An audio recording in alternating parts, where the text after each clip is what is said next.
Hello and welcome to the Unnamed Automotive Podcast. My name is Sami Hajjasad, and with me, as always, is my good friend and fellow automotive journalist, Benjamin Hunting. Say hi to the people, Ben. Greetings, human listeners. Greetings to everyone. If this is the first time you're listening to our podcast, thank you for trying something new. I will reiterate, Ben and I are a pair of automotive journalists, but more important than that, we're very good friends. Right, Ben?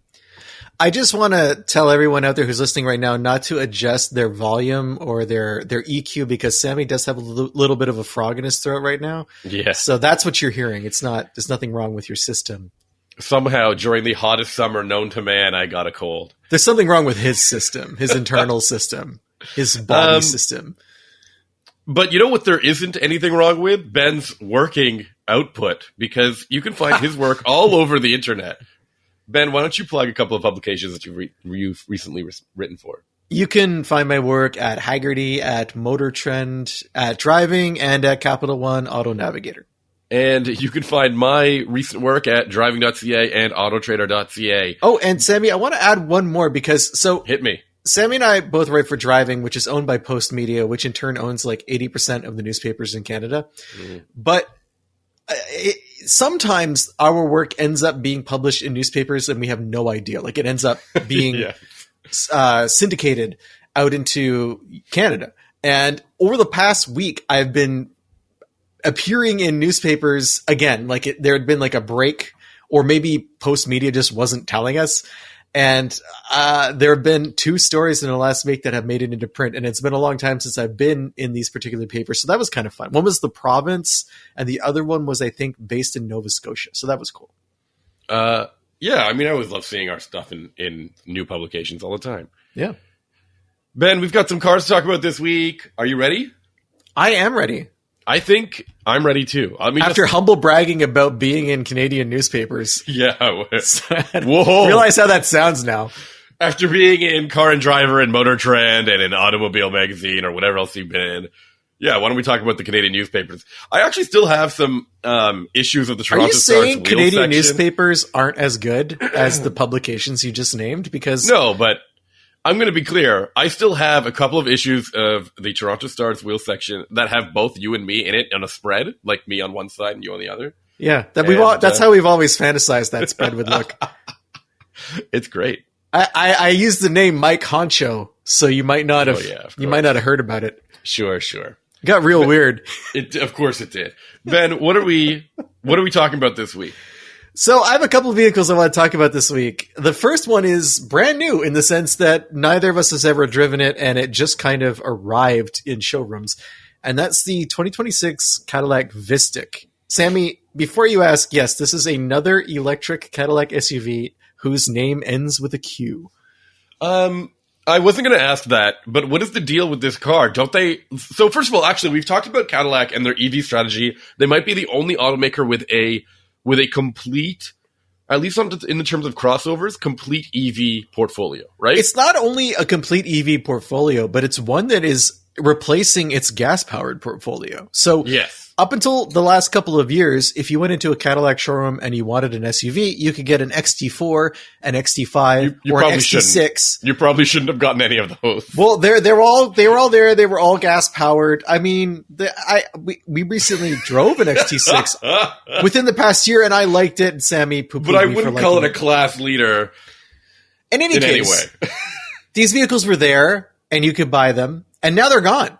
The XT4 is on its way out. The XT6 is on its way out. I heard that it was maybe going to get a second gen or something, or something was going to get a new generation. The XT5 has been pushed to the end of 2026, but the second generation of that vehicle, from what I understand, will not be making it to North America. Oh my God. So I think they're just prolonging the production of the current one. So these vehicles are all gone. And Cadillac was not selling a ton of them, but they weren't selling zero.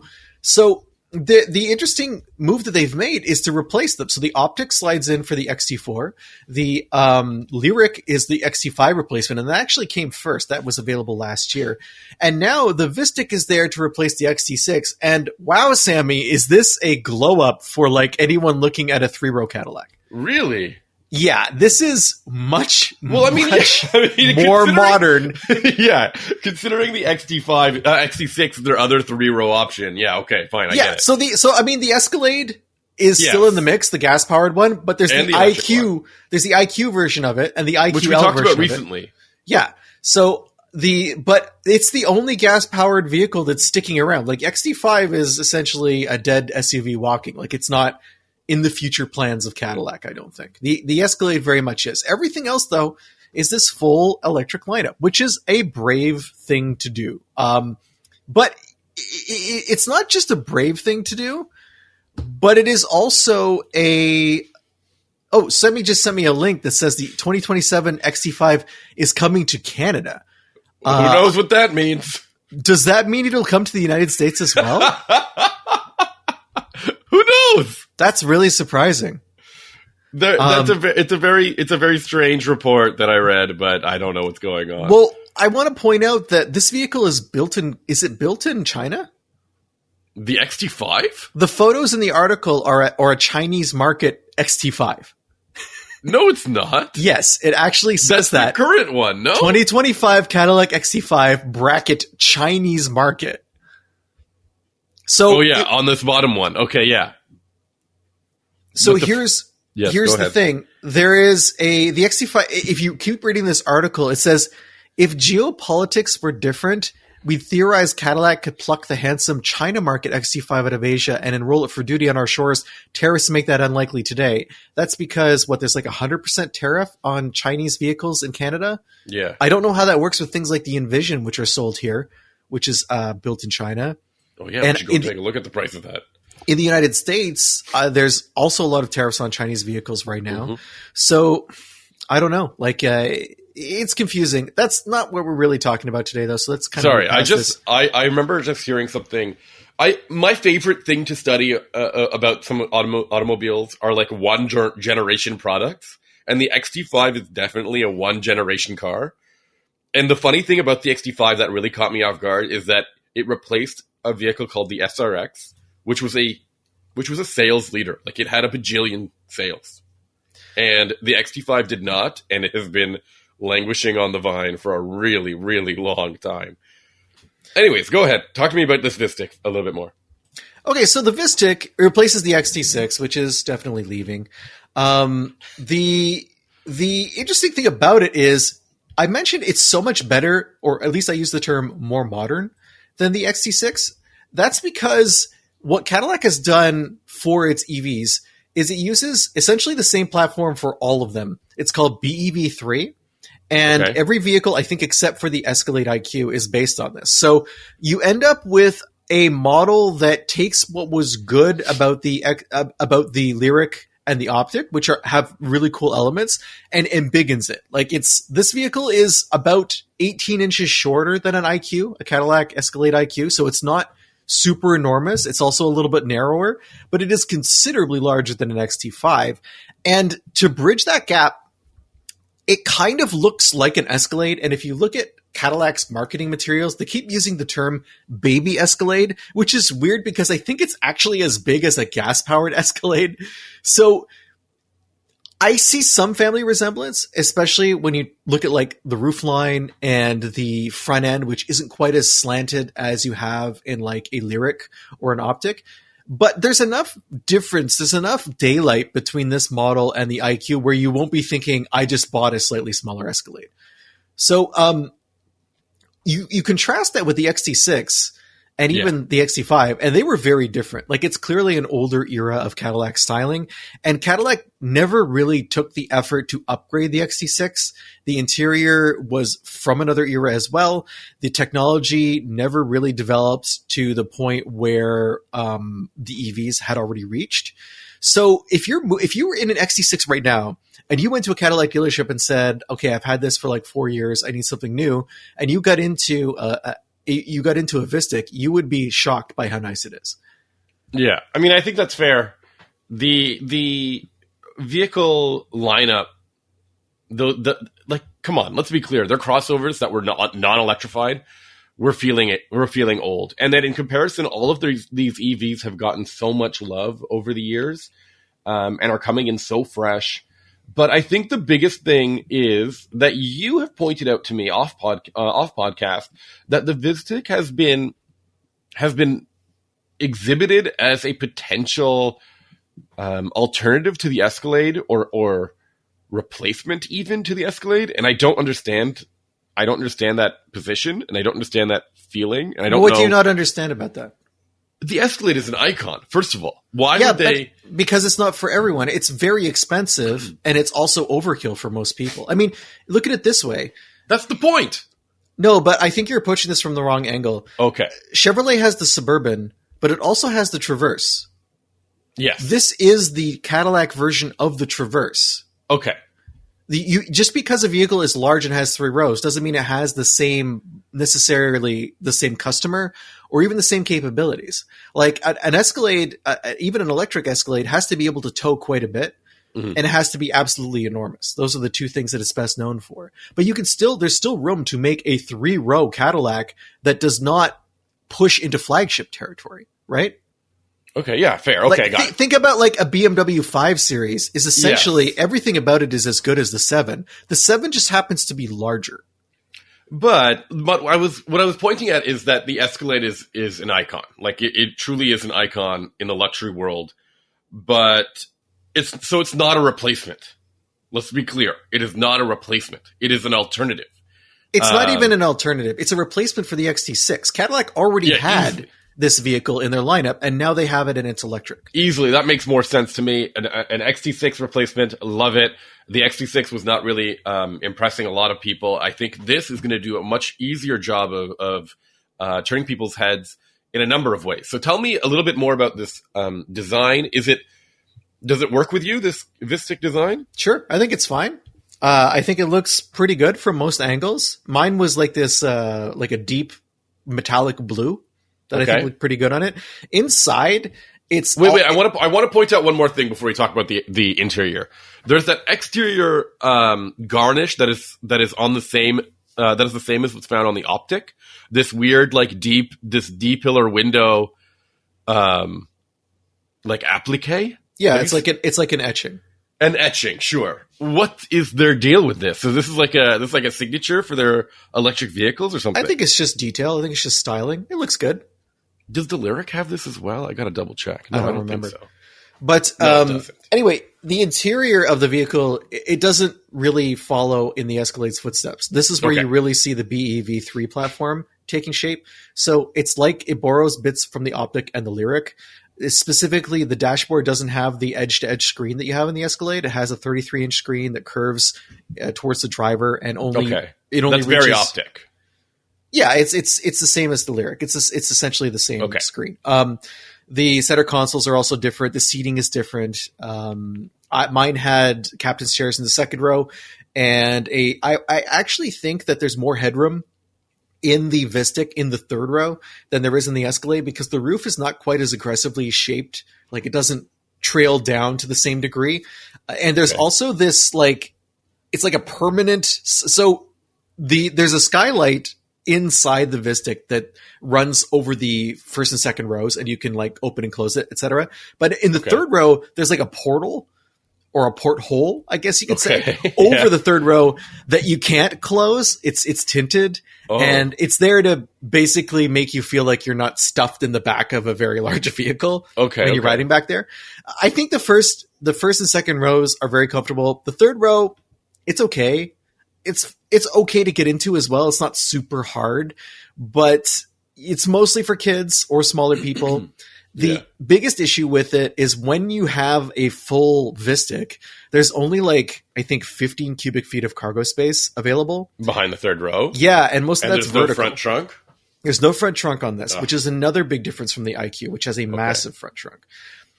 If you fold the second row of seats, though, or the third row, you have 40 cubic feet, which is really good. Okay, perfect. And altogether, I think it's 80.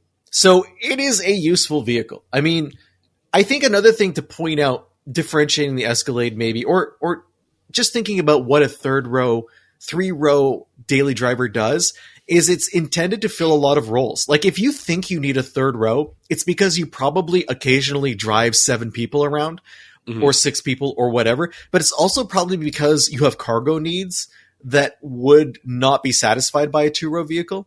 And I think that the Vistiq does a good job of meeting those needs. Okay, that's a pretty good distinction.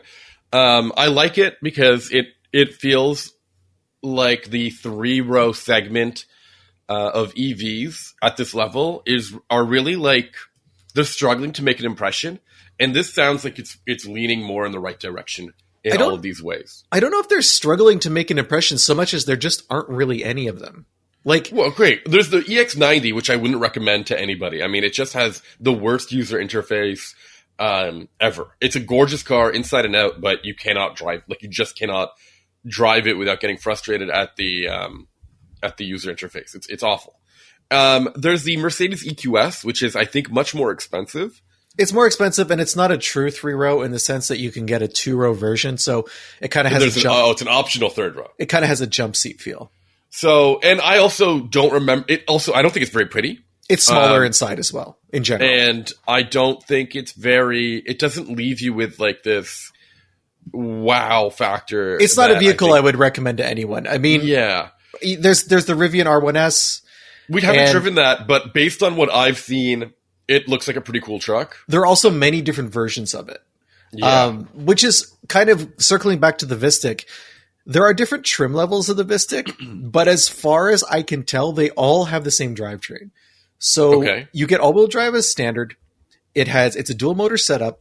It has 615 horsepower and 650 pound-feet of torque. Oh my goodness. Yeah, that's a lot. But the thing is, you can only tap into that if you use the Velocity Max drive mode, which is the little V button that Cadillac puts on the steering wheel of the vehicle. Oh. So okay, hold on. Time out. There's a V button on the steering wheel. Most electric Cadillacs have that. I didn't drive that. I didn't see that on my Optic that I drove. No, I think they're coming out with a V version of the Optic. Yeah, they're making an Optic V, and I think they're making a Lyric V, if I'm not mistaken. But if you get an Escalade, for example, there's a V button there. So they're just throwing V into stuff. Like I think that some of the V series gas powered vehicles had that as well to access like V driving modes. Okay. So it's kind of like that's the thread line. That's the thread that connects all of these vehicles. But it's called Velocity what now? Velocity Max. So it allows you to tap into max power from the battery. The reason for this is probably because if you tapped into max power all the time, it would be a heat problem. Velocity Max powers. Yeah. I love that. So you don't want to have you don't necessarily want people to be romping on the accelerator and generating crazy heat. I can tell you that Cadillac is very cagey about saying how much power is available in like regular touring or sport mode. What does your butt dyno say? My butt dyno says it doesn't matter. It's pretty quick all the time. It does 3.6 seconds to 60. Channeled some early rock charisma there. It does 3.6 to 60 in Velocity Max mode, and it runs like a 12-second quarter mile, which is totally crazy for like a 6,300-pound vehicle.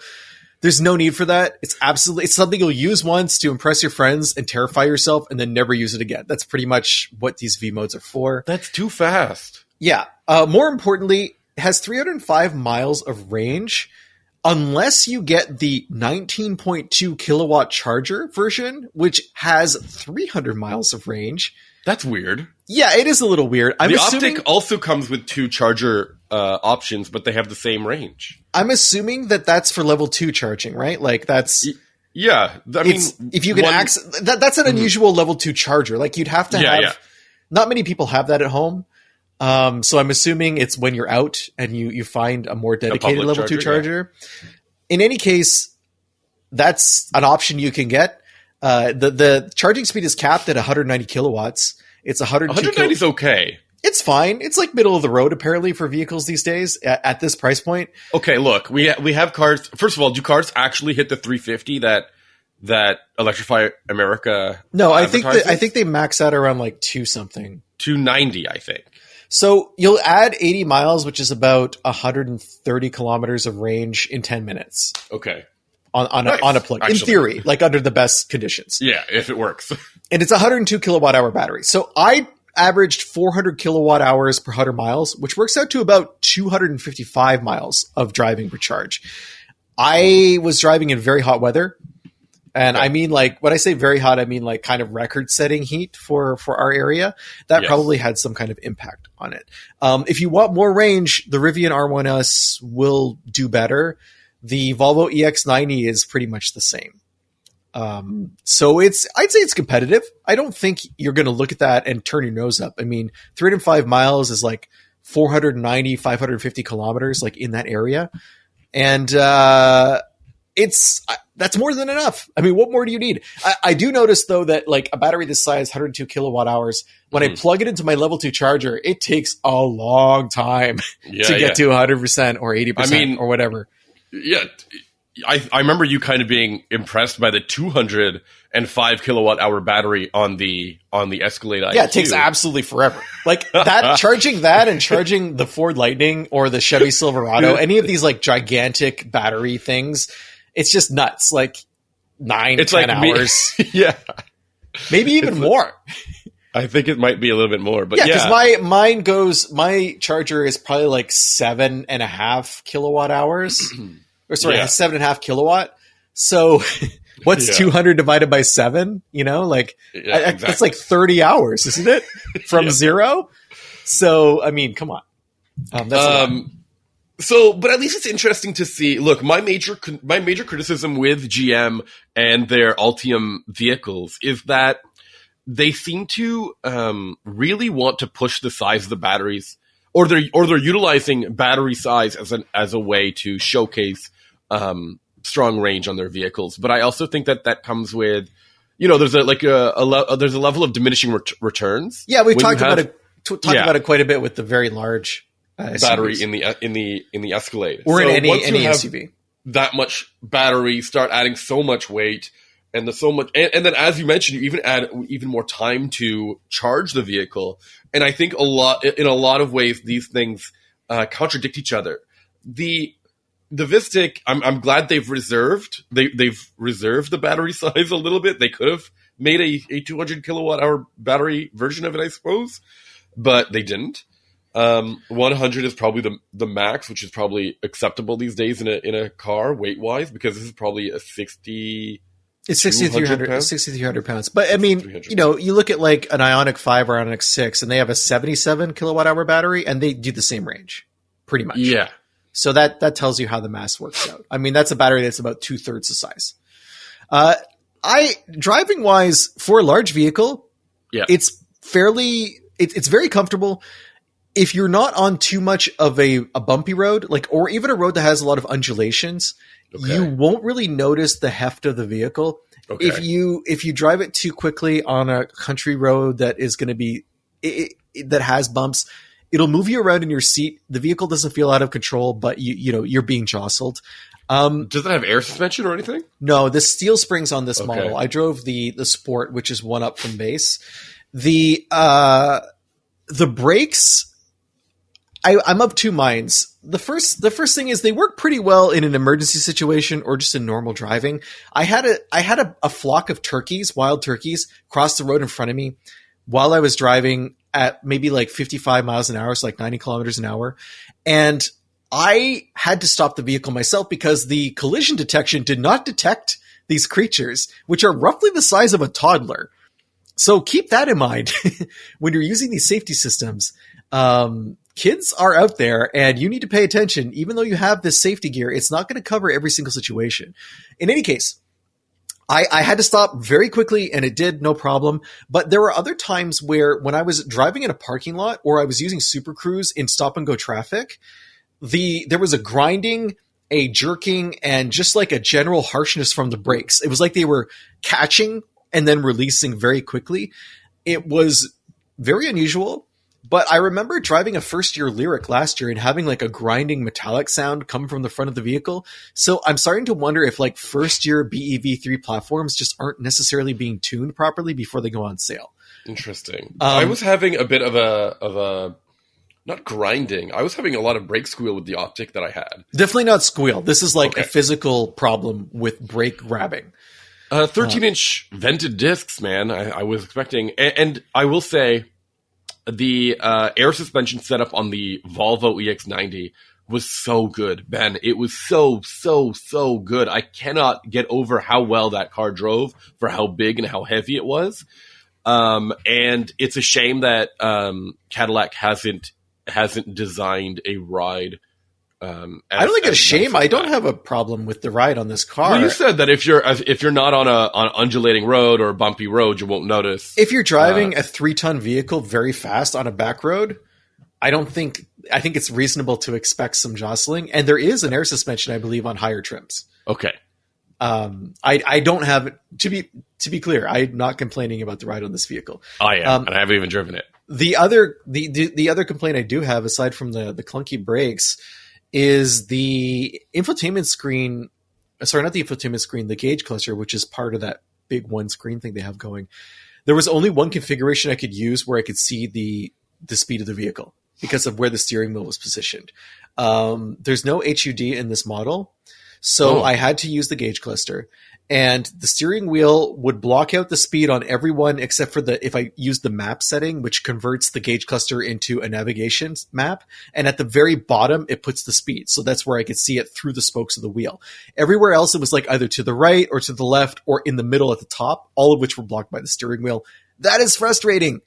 Like I don't like it. I feel like speed should be a center line display readout, and you should test to make sure your steering wheel does not block it in any position. Yeah, you know, obviously I'm not some weirdo with a freak body because I drive cars all the time and I have the steering wheel set up in those cars and I don't necessarily have this issue. Way to answer anybody who was about to message us about your freak body.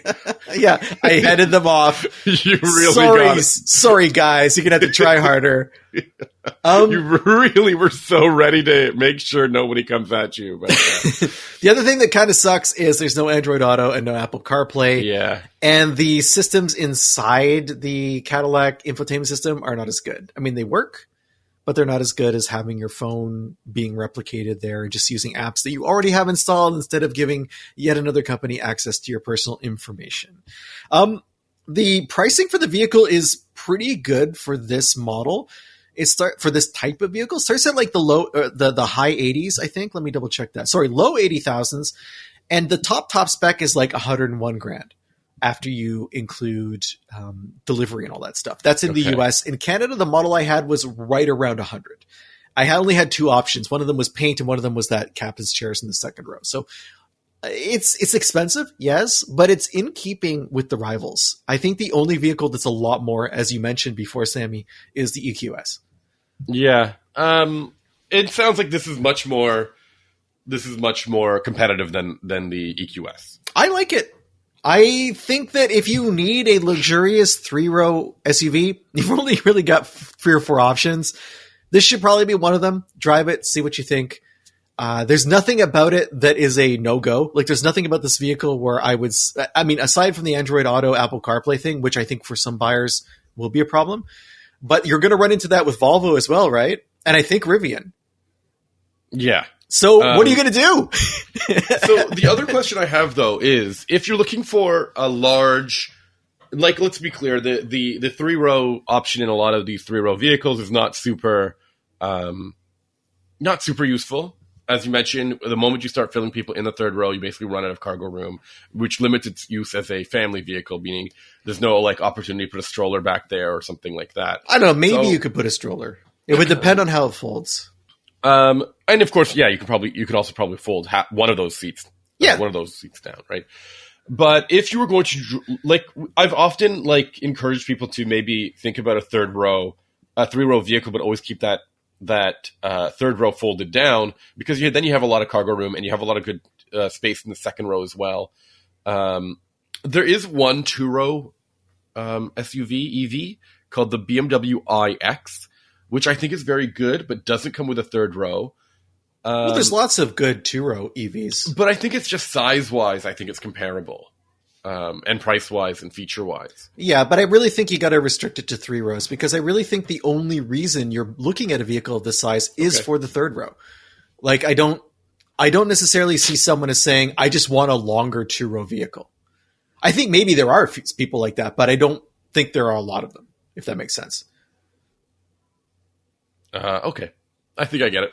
I mean, there's even if you look at like a Tahoe, there's no 2-row Tahoe. They always make sure to have that 3rd row in there. Right. Okay. Well, I was just trying to, expand the search a little bit because No, I don't think you can. I mean, okay. I think we're still like at the nascent level or the nascent point for this segment. I mean, we talked about how rare it is for a company to have a fully featured EV SUV lineup, period, right? That's fair. Okay. Yeah, perfect. Good point. So there's one more vehicle I want to talk about this week, and I want to do it a little bit quickly because I drove it, I want to say last year. Is that possible? Maybe It was 2 years ago. And that is I'm going to take a look right now. That is the Toyota Prius plug-in. Sammy, this is the Prius that made everyone lose their minds, right? Yeah, listen. The Prius last year won Car of the Year, I think, from a couple of publications. So I drove it in October of 2023. And I think we all came to it wondering, after it won that, we all came to it wondering, is it really like Car of the Year? And to me, a lot of things make a car the Car of the Year. It has to be desirable. It has to make an impact on the market in a really strong way. And I found that the Prius actually did everything it was supposed to do, and it went beyond whatever it was before, which was kind of a vehicle that was focused on fuel efficiency over anything else. It was kind of compromised in that way. But now it's not just a car that delivers really good fuel efficiency. It's good looking, it's comfortable, it's fast, it's fun to drive, it's high tech. I agree with everything except fun to drive. So it's more fun to drive than it used to be. I'm not trying to say it's like a Civic Si or something. So I've never. Well, it's interesting you bring that up because we are going to talk about the Civic Si. I think in this context, I never had a problem with how the Prius drove, and I actually thought because it didn't have to drive well, right? It drove fine, and the current one also drives fine. But I think one of the bigger knocks against the Prius was the generation before this went full weird in terms of styling. Yeah, and I'm there for that. Like, I honestly. It was an oddball car, and I think oddball cars can be cool because they stand out from what everything else looks like. And I just don't know if it served the Prius well because the Prius was already kind of on the outside. If you look at the Prius sales figures, there's a huge drop in the last 5 years, and I think that's for a couple of reasons. The first is there are many other hybrids in the Toyota showroom.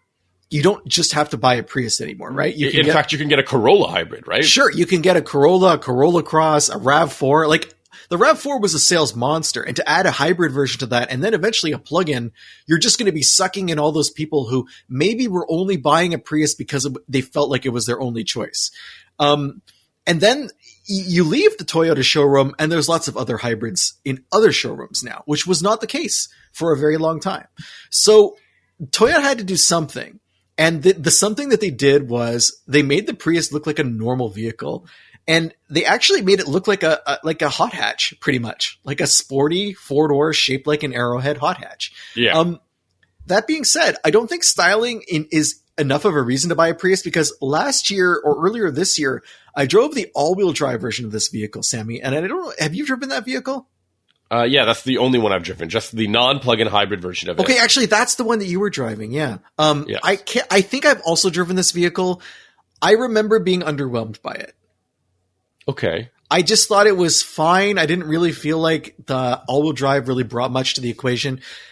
It didn't seem like anything other than like a decent appliance. But when I drive the Prius plug-in, which used to be called the Prime, they changed it to the plug-in a couple of years ago. I feel like it transcends the regular Prius for a couple of reasons. The first is it's essentially an EV for most people. I was getting like 63 to 70 kilometers on the battery, and that's driving like at highway speeds.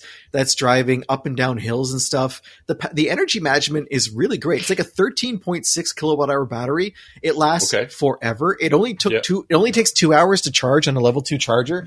I mean, you can charge it on a normal plug, like even without a level 2 in a reasonable amount of time. I think for most people, that's all they're going to need. Like, you're going to rarely use the gas engine because of just how well managed the EV powertrain is. Two other things about it. That EV powertrain is not super fast, but it's powerful enough to not kick on the gas engine when I'm going up a steep hill, which is something I can't really say about many other plug-in hybrids. I'm fine with that. I mean, I think it's fair that most other. I need to stop saying that this whole fair thing. I need to stop this. I need to catch myself on this. But I think it's a great point that you bring up. A lot of other hybrids struggle to rely on the electric motor to do everyday motoring, and that's uphill, downhill. That's off the line acceleration.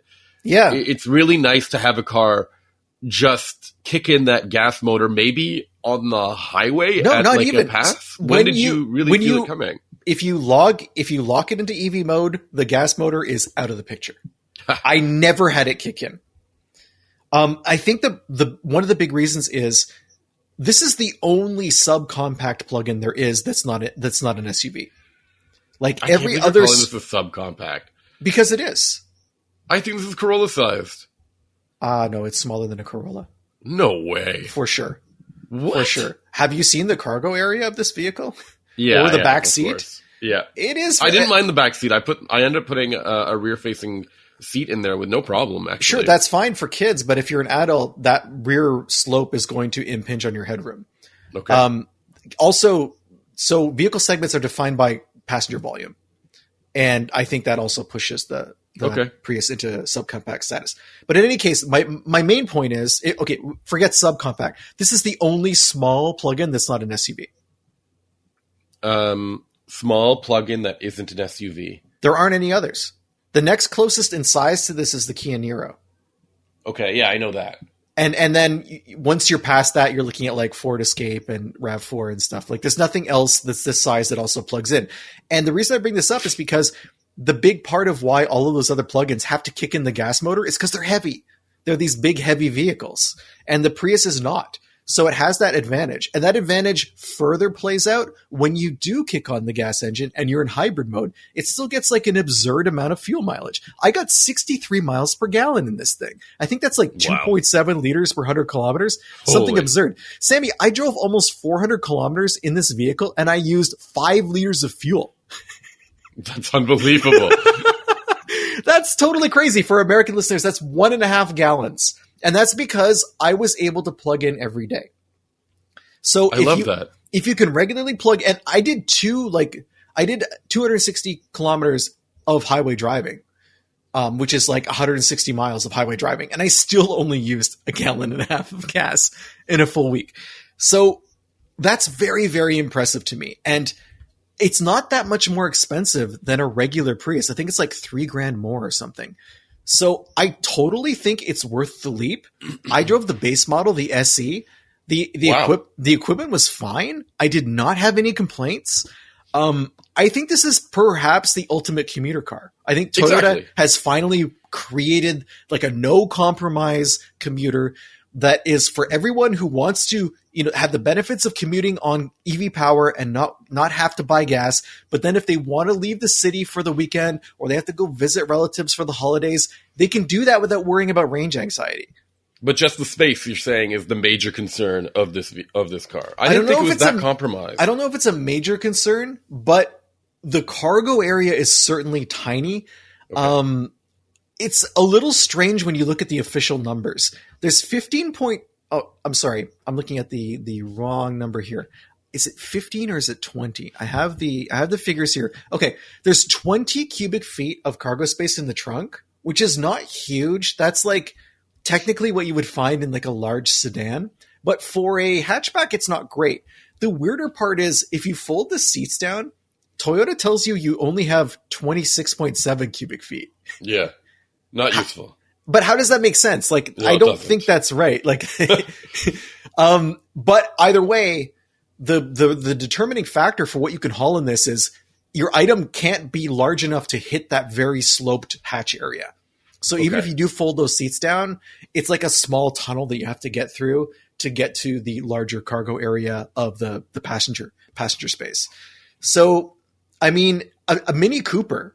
A Mini Cooper is small. Isn't there a plug-in? Oh, there's not a plug-in version of a Mini Cooper. Just the Countryman. Yeah, but I'm just talking about the form factor. I'm just thinking, I mean, you just made me remember that there's a Mini Cooper out there. Yeah. Anyway, the Mini Cooper has 40 cubic feet of cargo space. To give you an idea of a car that is smaller than a Prius, yet has more cargo space. No, thank you. Okay. That's because the roof is taller.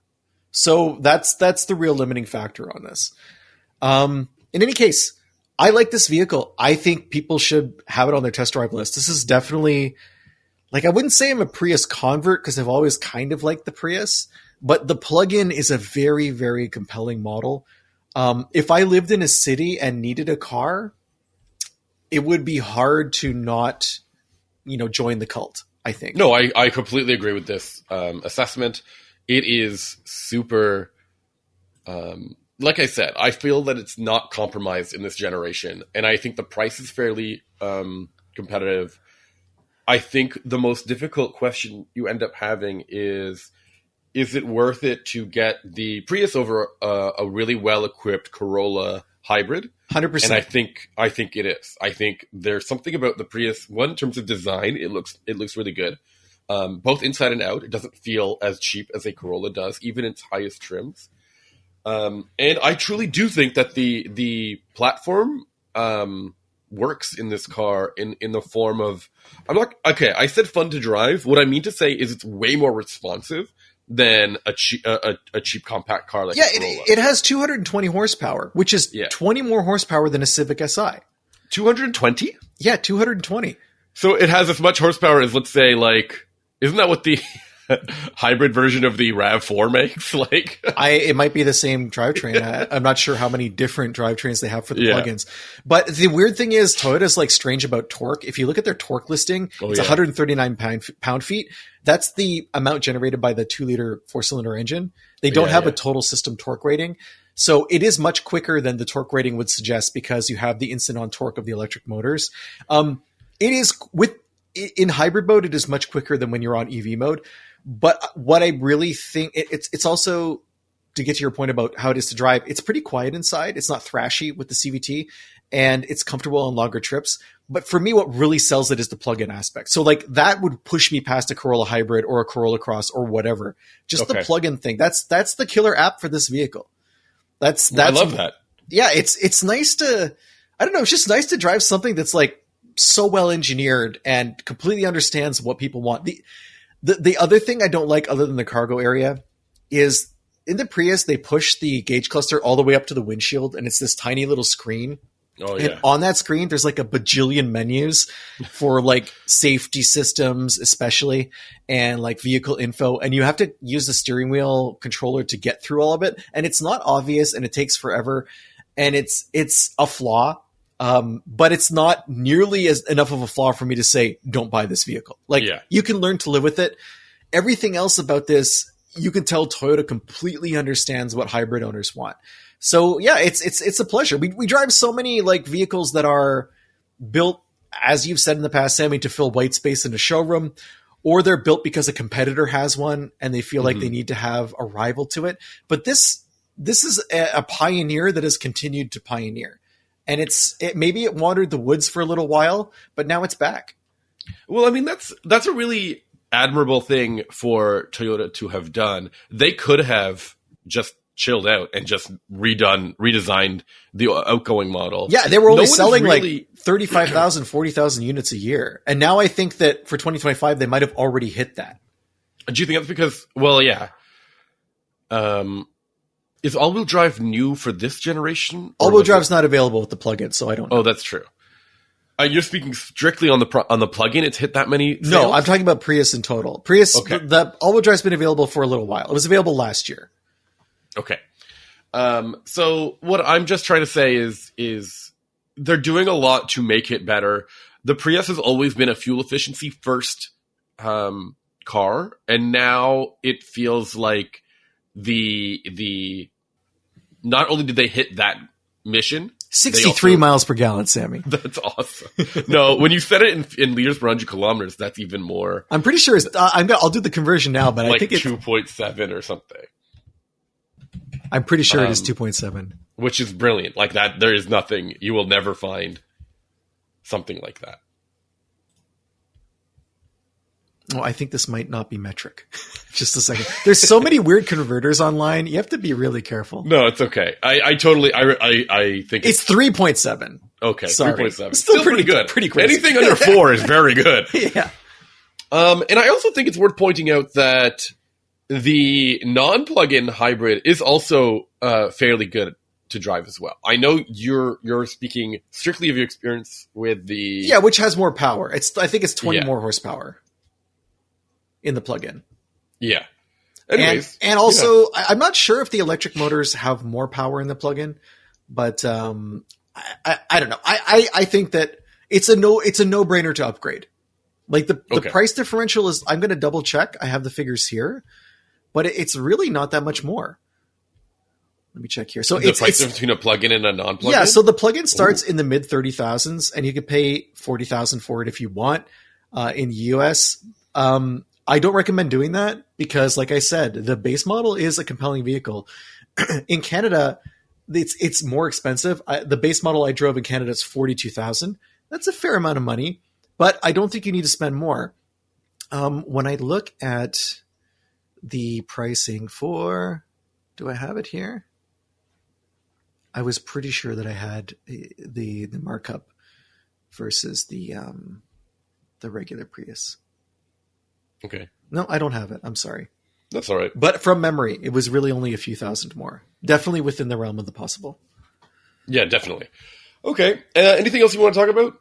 No, I think I'm good. I just want to say, though, I'm going on vacation next week. I know Sammy's the one who is endlessly on vacation. Yes. But next week I'm going endlessly, on yes. Endlessly, constant. He has an endless summer. Sammy's the beach boy of this podcast. I love it. He's just chasing the waves and the good vibes and, doesn't let anything get to him. Unlike me, who's just letting everything get to him every second of every day.